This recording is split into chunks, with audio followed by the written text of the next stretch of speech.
Hey, this is Tara from Ohana Racing Team. I am here with you going to dig through my bag.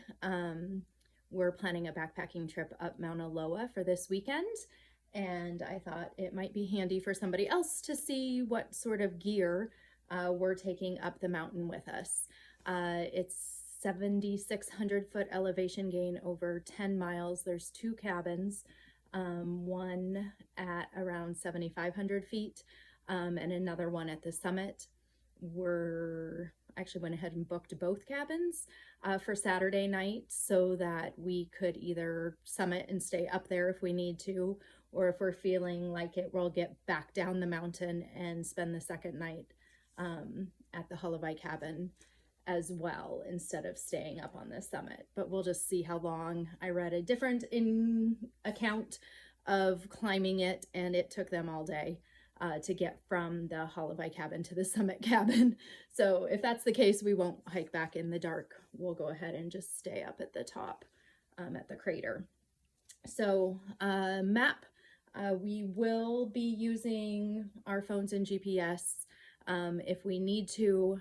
We are doing this trip as a preparation to try and test our gear and get ready for an adventure race that we're doing, where we will not have access to any sort of cell or GPS service, and you never know what happens. You need to have your map with you and be able to use it and a compass to navigate in case your phone goes out or something happens to cell service. You just never know. Compass whistle, important to have. I've got a headlamp, and then I have a backup light on my charger, solar charger, so that I've got two lights if needed. And my other backpack pocket, I use a cheap 50-liter backpack that I got on Amazon last year when we did a different trip into Volcano, and I decided I wanted something that went around my waist and carried the weight on my waist and not just my shoulders. Simple, multi-tool. It's got a lot of different things on it, which are just nice to have in an emergency or for basic things.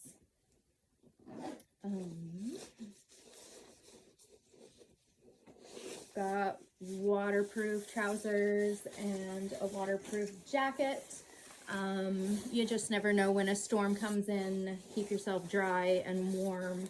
Having taped, breathable, waterproof outer layers is super important when you're mountaineering. I'll go ahead and go through the different clothing I'm going to take with me. I'll start with what I'm wearing up the trail. To start with, I've got waterproof, windproof, fleece-lined top and bottom that will hopefully be comfortable, even if I work up a sweat. And then I can always add the jackets and the waterproof stuff if I'm getting cold. And if I'm still getting too cold, because I get really cold, I also have merino wool underlayers and merino wool hat, waterproof gloves, a couple of washcloths, wool compression socks. I tried hiking a few weeks ago up the mountain, actually it was in Squamish, with just merino wool socks, and they slid around too much on my feet and I ended up with blisters. So I've been having better luck with these compression wool socks.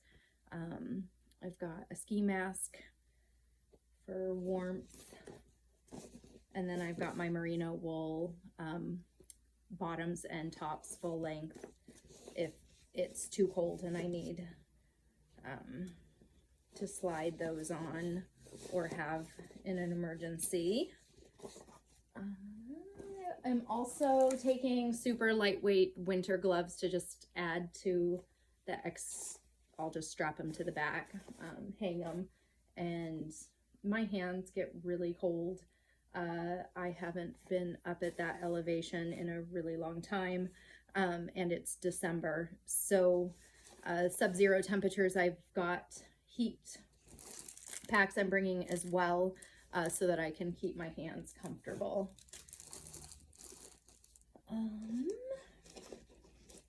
There are several water sources on the trail, actually, both at the cabins and along the way. On the trail is marked water holes. So we have our filter and our pouch that goes into it, so that we can have clean water and refill. That being said, I don't go up on the hiking trails here on the island without enough water that I could ration and survive on the water I brought with me without relying on the wells, just in case. You just never know. Sometimes things, like the odds, there's like 5 water holes on the way up to Mauna Loa. There's probably going to be water, but we don't have any sort of rivers or lakes or that sort of thing. The water just goes straight into the rock and disappears. So for survival necessity, like, we'll take almost a gallon to 2 gallons of water with us each and make sure that we have it on us at all times. And then if we're able to fill up, then we don't have to ration as much and we can be more comfortable, but we will have enough to survive without the extra water. Personal items, sunscreen. Even though it's cold, if it's sunny, we will need sunscreen.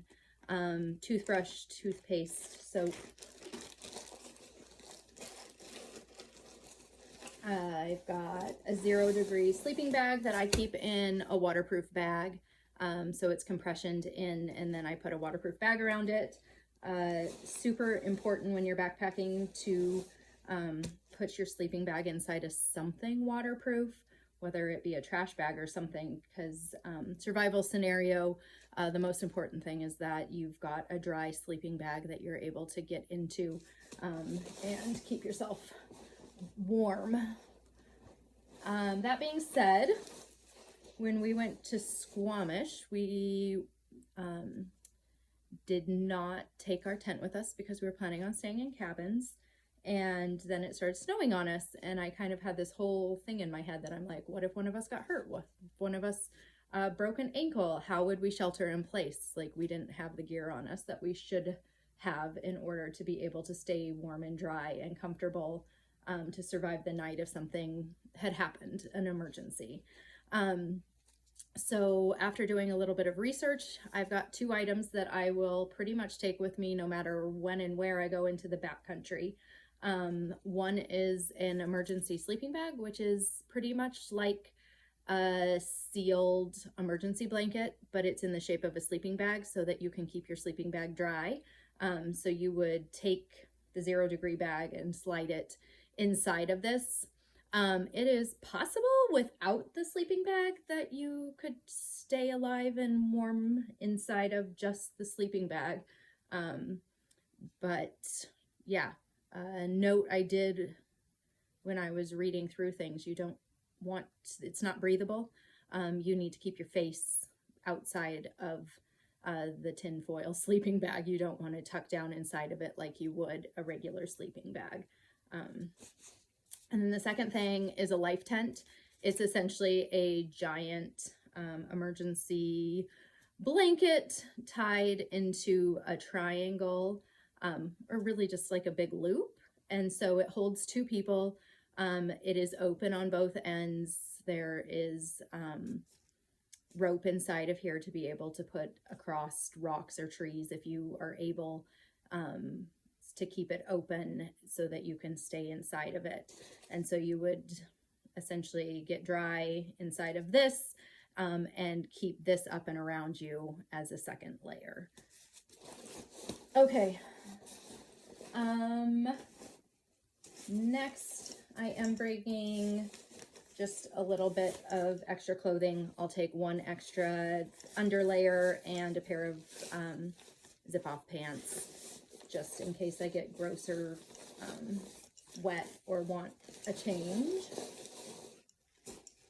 Let's see. I'm going to do my med kits separately in a separate video, and I will link it below.